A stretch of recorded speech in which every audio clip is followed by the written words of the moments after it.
pangalan ng kalye ang pinapalitan. Kaluluwa ng bayan natin ang pinapalitan. Na for almost 40 years, hindi ginagalaw.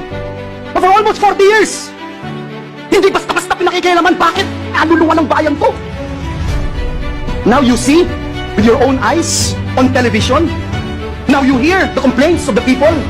And I will use and borrow the words of Senator Bato de la Rosa, yung mga nagdarako, yung mga naghihikahos, mga nangangailangan ng tulong, nangangailangan ng ayuda ng gobyerno, umaasa sa tulong ng gobyerno, pagsasamantalahan natin, para lamang ma-extend ang termino natin, para lamang ma-abolish ang Senado. Mr. President, kung gusto ng taong bayang i-abolish ang Senado, I don't mind.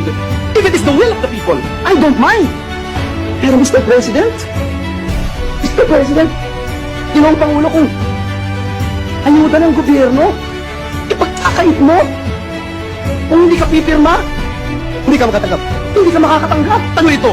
Katang-isip ni Senator Bato de la Rosa? Katang-isip ni Joel Villanueva? Bakit hindi natin tanungin ang bayan? Bakit hindi natin tanungin si Juan de la